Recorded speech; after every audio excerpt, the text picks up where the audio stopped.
Welcome back, everybody, to another episode of the Leadership Void podcast. I'm Enrique and Vince, my co host. Today is an all around special day as we celebrate several things on and about our show. We have a very special guest from Central Florida to help us celebrate, and Vince will introduce. Yes, absolutely. Our 100th episode, we have a prominent figure being our guest, our host, and we have with us Major Jerry Demings from Orange County here in Florida. Major Demings, welcome to the show. Thank you for being here. Tell us a little bit about you. Well, first, let me begin by just saying thank you to the Leadership Board and Enrique and Vince for having me on your 100th podcast show. I am Jerry Demings, as you have indicated, born and raised here in Orlando. This is my home. I am serving in my fourth year now as the fifth elected Orange County mayor, albeit this is my 41st year of public service here within Orange County. During the last 41 years, I've had the privilege of holding numerous titles during that period of time in terms of my professional titles, but my favorite personal title is Papa, because that is what my grandchildren call me. Outstanding. And look, that is a great title and something to be proud about. It only shows that you are living a full life and bless those children, right? Because they do have a great papa. Now, we are celebrating 100 episodes, and we're excited to have you with us. So give us a little overview about what the Orange County Mayor is all about. As the Orange County Mayor, I am elected countywide, so all residents of the county, inclusive of the city, who are registered voters who vote in the election cycle, get to vote for me.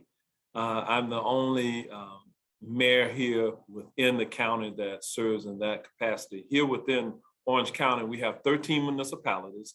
Orlando is the largest one, right down to Lake Buena Vista and Bay Lakes. They're the smallest cities within the county.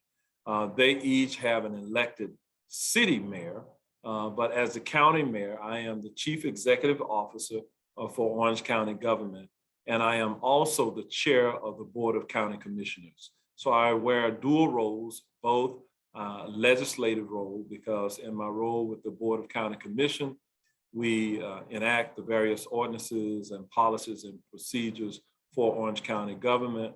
But I also serve as the CEO for the county, and all of the county's employees report up under the mayor, and I direct through the county administrator the day-to-day activities of our county. So our county is a 1,000 square mile county. It is the fifth largest county in Florida with over 1.4 million people. It is projected that by the end of 2022, we will have 1.5 million people living in the county. However, as the county mayor, I also get to work on behalf of the people of Orange County to execute the county's budget and plans.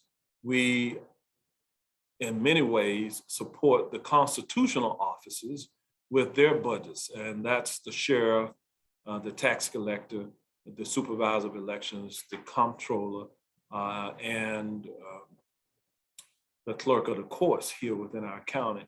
They're all constitutional offices, and we support them and help to shape their budgets on behalf of the people of this county. Definitely 1.5 million strong. The end of this year is coming around. We love to hear that. And you are influencing and impacting this county in Orange. So how did the pandemic actually impact or influence the procedures or systems in Orange County proper? Orange County is a charter county under the laws of the state of Florida, which means that we have a strong county mayor form of government with home rule, where the county mayor, during an emergency, under a state of emergency within the county mayor becomes the overall emergency manager for the entire county, again, inclusive of the cities. And as a result of that, you would have seen me essentially in a leadership role as the primary point person for our response to the pandemic. As the crisis manager during the emergency, My ultimate goal is the preservation of human life. And we work through a different modality as a crisis manager to ensure that we are keeping the public safe during that period of time. And so we are still in the midst of the pandemic at this point, but I believe that we're in a much better place than we were approximately 2 years ago when we began this process. My goal was to communicate to all of our residents about what they could do to protect themselves during this pandemic. And as we did some 170 plus press briefings during that period of time, they were done to keep our community well informed. We also were the recipients of various federal and state funds to assist our families and businesses and individuals here within our county.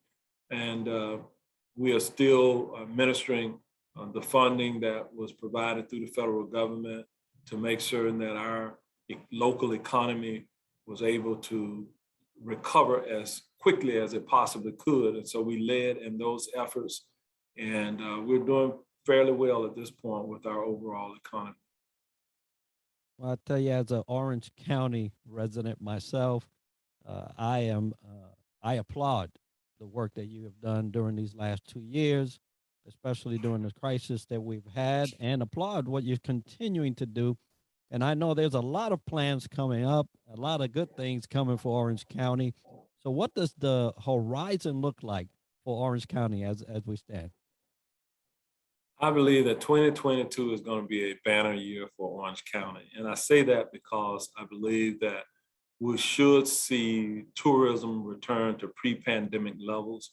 Prior to the pandemic, Orange County had a record-breaking number of 75 plus million visitors who came here on an annual basis. Of course, it plummeted to half of that during the pandemic. But here in 2022, we have started the year off very well.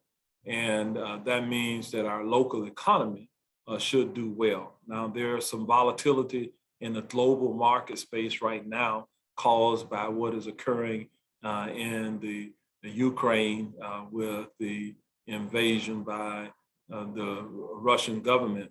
And so that is going to create some volatility in the European markets that is going to have a ripple effect across the entire world.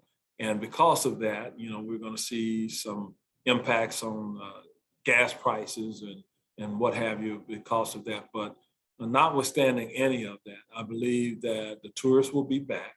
I believe that we will continue to see diversification of our industry clusters here within Orange County. We have an initiative to diversify our industries and not just be dependent, let's say, on tourism. We want to see the high-tech businesses in this community continue to grow. Orange County government has budgeted dollars to help to incentivize technology businesses moving in. We are leading in terms of modeling, simulation, and training within this region, and certainly one of the largest MS&T employers in the nation with everything that is going on in the research part. So you're going to continue to see businesses grow in that regard. We're going to see our air passenger travel continue to increase. Pre-pandemic, we had 50 million passengers or so coming into the Orlando International Airport. Those numbers dipped significantly in 2020. But in 2021, we were back to over 40 million passengers. And so we're well recovering in terms of visitation here.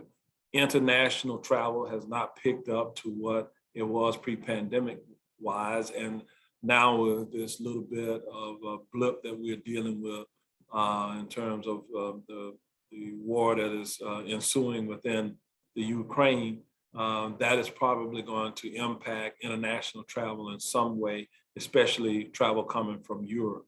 And so we'll just have to see how that all plays itself out. You're going to see us tackle some tough issues as a community. We have a growing number of homeless people in our community who are in many ways mentally ill, or they have other behavioral disorders, or they have substance disorders, and sometimes they have both. And because of that, we have made a decision here within Orange County that we're going to tackle that issue. We're going to own it. We're going to increase the availability of treatment for people who need it. Obviously, we've gone through this period of a pandemic, and people have been chronically stressed because of loss of jobs, just dealing with illness, dealing with family members who have been infected. And so as human beings, we cannot ignore that. So we're going to have to do a better job of making certain that people have access to mental health treatment and substance abuse treatment in our community. When we criminalize mental illness, that is not the right focus for us as a community. In other words, just to put people in jail and arrest people and not provide the treatment so that we can get them whole or healed again is not the appropriate response for a community like this, which we live in. And so we're serious about doing some things there. We're working with the public sector, all levels of government. We're working with the private sector, with businesses here, the hospitals who sometimes have to serve these individuals, and they are uninsured or underinsured. And so that's a tremendous cost to the hospitals. And we're going to work with the philanthropic community. There are foundations here who want to support addressing these issues through funding various initiatives. And so we're going to use this public, private, and philanthropic partnership to move the needle on improving the overall continuum of care for the mental and behavioral health concerns and issues within our community. You also are going to see this year, I intend to advance to the ballot in November an infrastructure sales tax that is allowed under the current Florida law. In order to get to the ballot, however, the Board of County Commission has to first vote amongst the commissioners and myself, where the majority of us have to agree to advance this referendum to the ballot. We will make the final decision in that regard on April the 26th. If the board advances it to the ballot, what they will essentially be saying is, we're going to allow the electorate to decide whether or not to tax themselves in that manner. And what we're talking about is a 1% tax or a penny tax on certain retail goods. There are certain grocery items, prescription medications that are exempt. The first $5,000 of retail expenditures for the eligible expenses are the only amounts that you would pay this penny sales tax on. What this tax would do is create revenues of approximately $600 million that could be used to improve our current transportation system. Whenever I speak to the public, I ask them the question, how many of you believe that we have a problem with traffic congestion in our community? Almost always, every hand in the room goes up. I then ask them, how many of you want your local leaders to do something about the traffic congestion? And almost always, every hand in the room goes up. Then I ask them the third question, how many of you are willing to help pay for the solution? At that point, the majority of the hands in the room go up. And that's what I'm asking the people to do, because we will be able to do something transformative, such as double the size of the current Lynx bus system to allow the working class individuals to have a better connected transportation system with more routes, more frequency, and the average wait time in between buses would go from sometimes an hour or 2 hours to down to perhaps 15 minutes to 30 minutes. And we will lower the cost of transportation for those low-wage earners who depend on public transit in our community.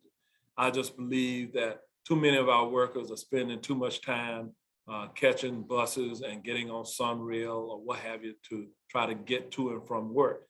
That means that they spend less time with their families. That means in many ways they live outside of Orange County. They live in the surrounding counties because they perceive that the cost of housing is more affordable in those areas than living within Orange County.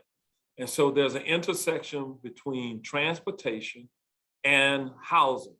We all know that the cost of housing and rent payments in the whole region have gone up significantly to almost make it unaffordable for the low wage earners to afford a decent place to live. I want to change that. And so we have also started a Housing for All trust fund, where Orange County has created a $100 million trust fund to be able to incentivize builders and developers who are willing to build quality housing in the centers of commerce, in the job centers, in other words, where people can live closer to where they work and they no longer have this long commute time. They don't have to fight with the traffic congestion in our community, and they're able to live in decent quality housing. So we are moving these two initiatives forward in our community. I want to see the expansion of Sunrail. That's the commuter rail that we have. Right now, the Sunrail moves essentially north through south in our community along the 21-mile area between Ponciana and ultimately will end in D-Land in Volusia County. But it doesn't have spokes or spurs that come off of that main line that go east or west. I want to eventually see this community with a true mass transit system where individuals have options, a multimodal option, where they don't have to depend on a single vehicle to move around in this community. They can take an efficient mass transit system. If we don't get people out of single automobiles, it's not environmentally friendly, especially if they're driving fossil fuel burning automobiles. In that regard, it damages air quality. We have to continue building roads and widening roads, and that begins to infringe on environmentally sensitive land.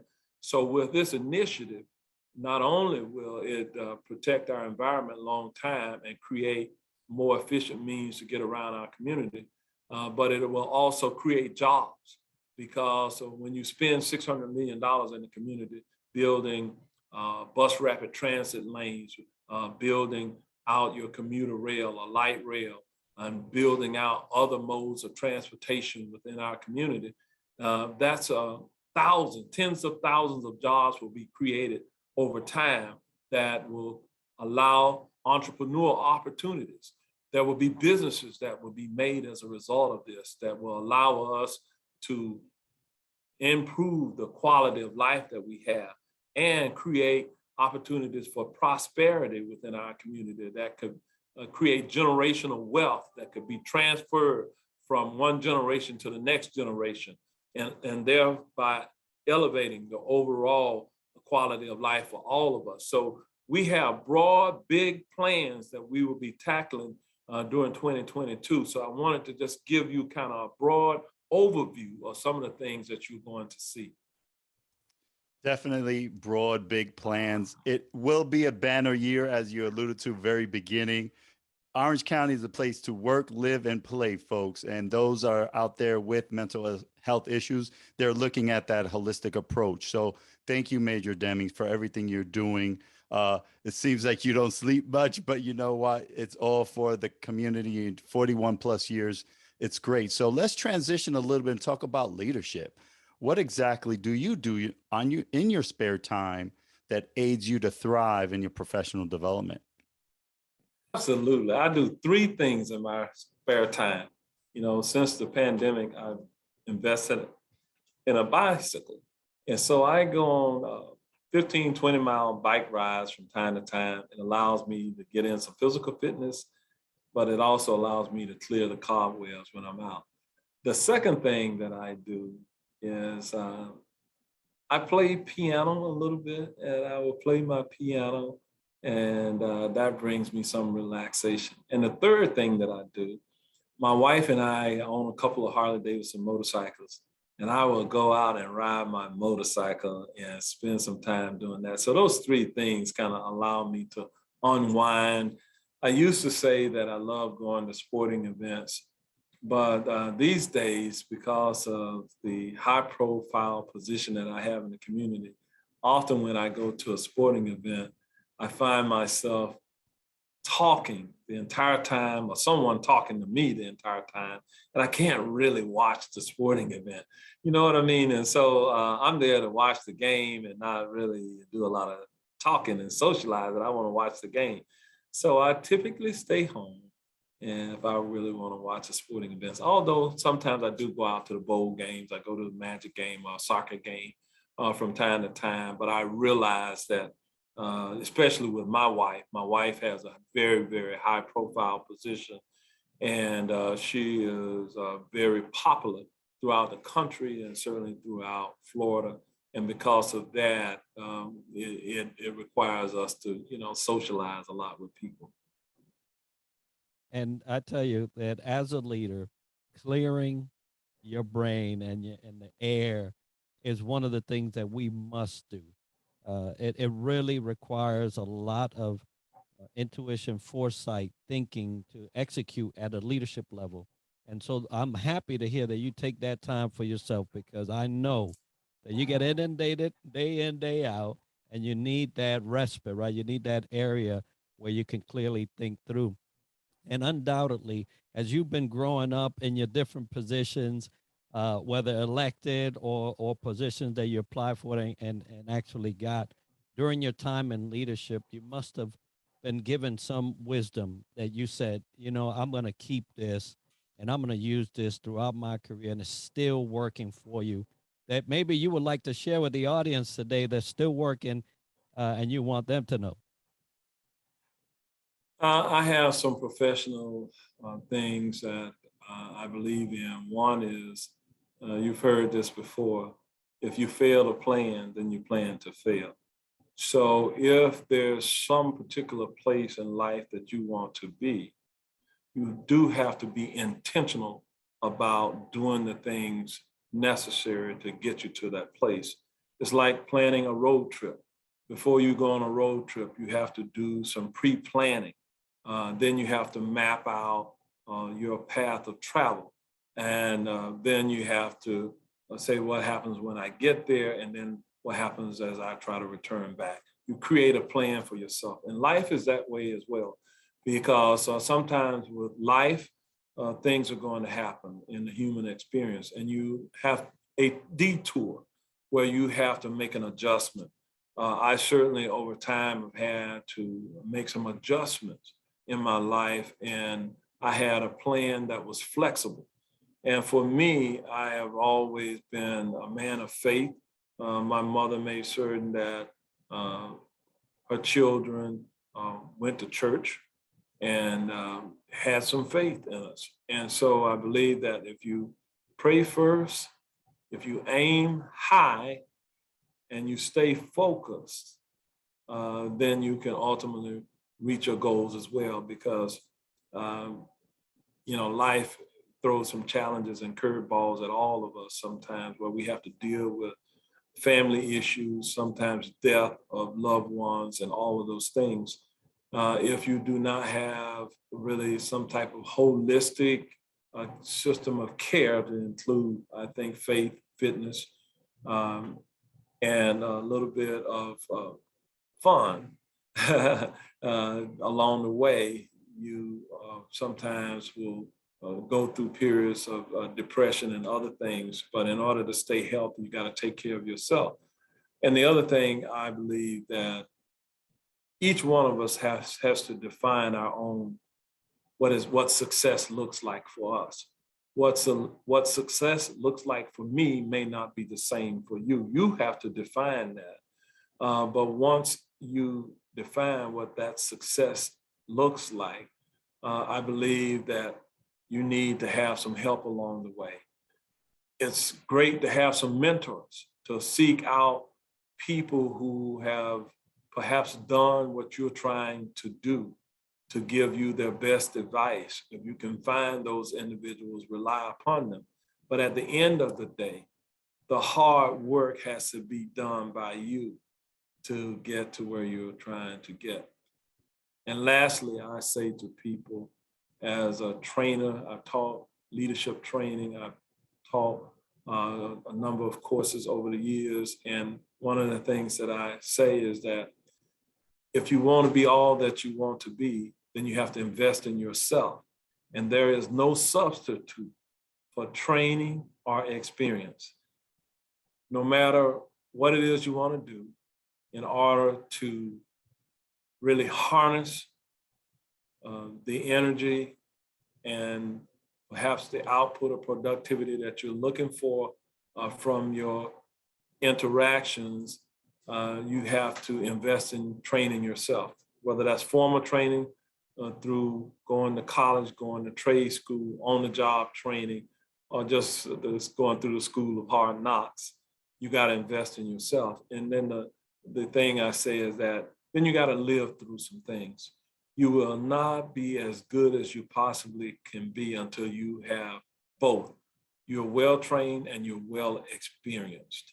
For me, I'm pretty fortunate that in my 63 years, I've done a lot of living, been a lot of places, been through a lot of things, had a lot of opportunities, good and bad, that came my way. But I'm like everybody else. I have family crises. I have a 99-plus-year-old father who will turn 100 this year, and we have to look out for my father. I have 3 adult children. 2 of my sons are married. The 3rd one will get married this year. I have 5 grandchildren, and you have to have some work-life balance. If you're always working and you don't sometimes have some recreational time with you and just the family, that is going to ultimately cause some mental challenges for you, some health challenges for you, perhaps some work challenges for you. So you do have to balance all of that. And so I've learned to take some time off. The pandemic has helped me to realize that I can't just work all the time, even though I love what I do. In life, if you love what you do, it's not so much like work. And I've seen some of my colleagues over the years who hated their job, and they would come to work every day and they were miserable at work. For me, I never wanted to be that person. If I didn't like the job that I was doing, I made an adjustment. And as a law enforcement officer, I was able to change careers within the career, work for the same employer, but during the nearly 40 years that I was a law enforcement officer, I did many different jobs within the profession during that period of time that kept things fresh for me. But I loved it. If I didn't have bills like everybody else, has bills, I would have done it for free. Well, at one point I did do it for free when I retired from the Orlando Police Department 20 years ago as chief of police. Rich Crotty was the mayor of the county at the time.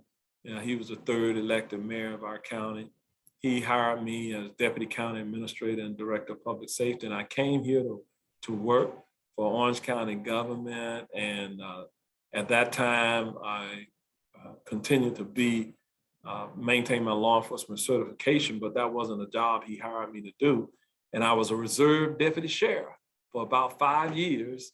And I didn't get paid one dime during that 5 years. But you know what? I had a great time because I loved what I was doing. And then, of course, I got elected as the sheriff. I was a 3-term sheriff before I got elected as the county mayor. And so I've had this wonderful career that has allowed me to interact with various heads of state, kings, queens, presidents, et cetera. And I'll tell you something happened yesterday, just yesterday. My chief of staff came to me about 5 o'clock in the afternoon, and she said, Mayor, the president wants to talk to you. And I said, what president? And she said, well, he's a former president. I said, okay. And she said, Bill Clinton, he's in town. He's in Lake Nona. He's speaking at a forum there. And his travel assistant just called our office and Bill Clinton wants to talk to you. He says he wants to catch up on some previous discussions. So I thought that was pretty cool because I said, well, here's my number. And my father is in a long-term care facility here nearby, a 3-minute walk from my office. I said, well, I'm going to visit my father before I go home. If his assistant calls me, here's my cell number. So I was there visiting my dad last night, and the travel assistant to former President Bill Clinton called me and said, Mr. Mayor, President will be on the line. He'd like to talk to you. And I said, okay. And so Bill Clinton got on the line. Of course, over the years, I have met him many, many different times. And he had been involved in my wife's political campaigns over time. And we developed a relationship during that period of time. And so as a result of that, I thought to myself, this is pretty cool. My 99-year-old dad, who's from Alabama, is listening to his youngest son talking to a former president of the United States of America. That's pretty cool. That can only probably happen in America.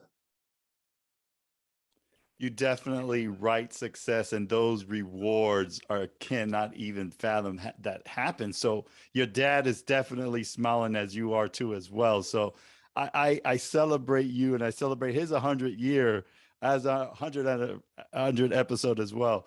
But you spoke about roadblocks and also detours. So how do you handle challenges either you faced or currently facing?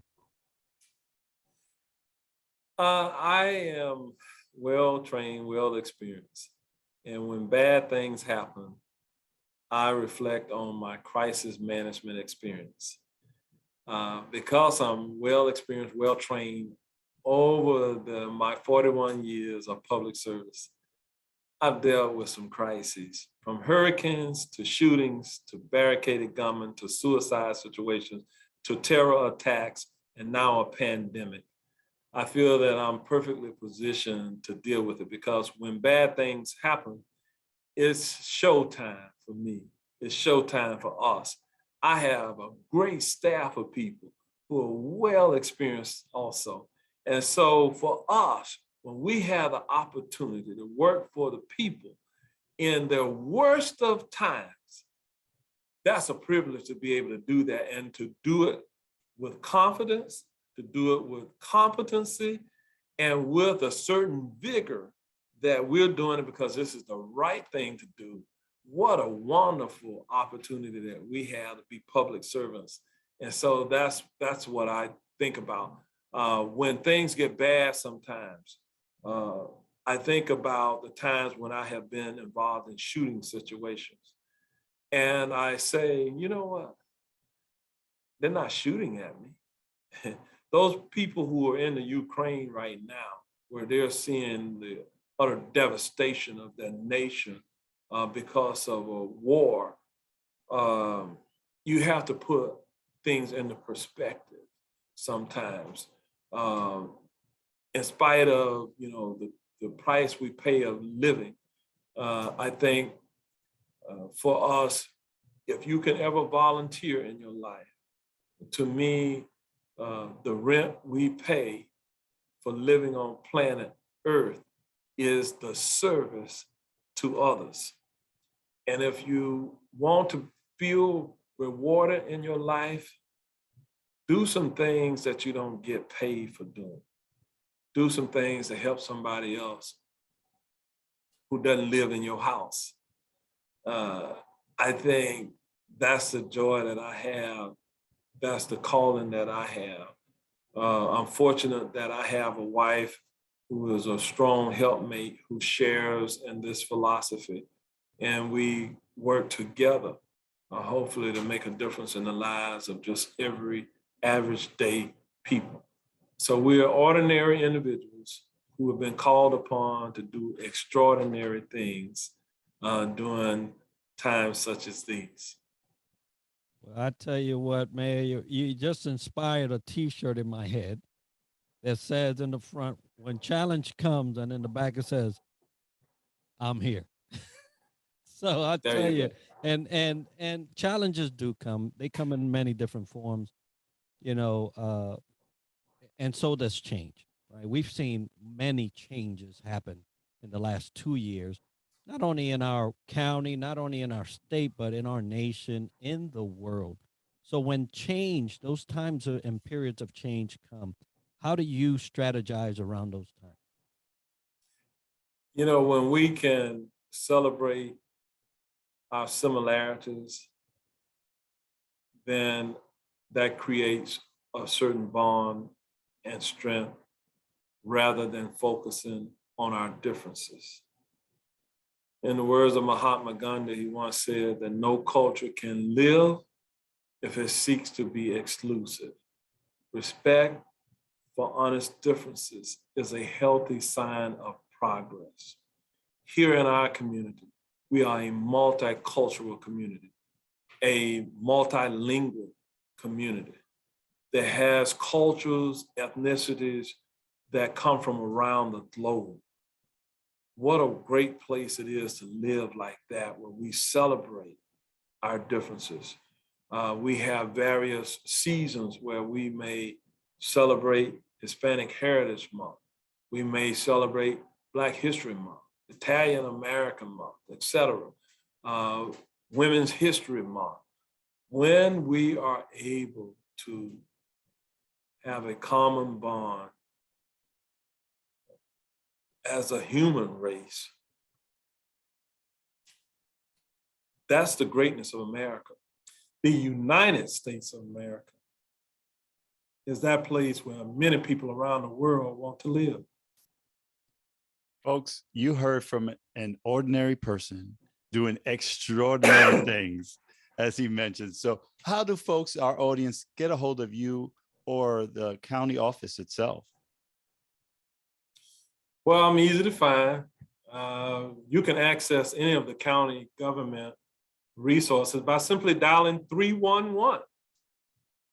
So from any phone, you can dial 311 and they will transfer you to my office. So you don't have to really remember the number.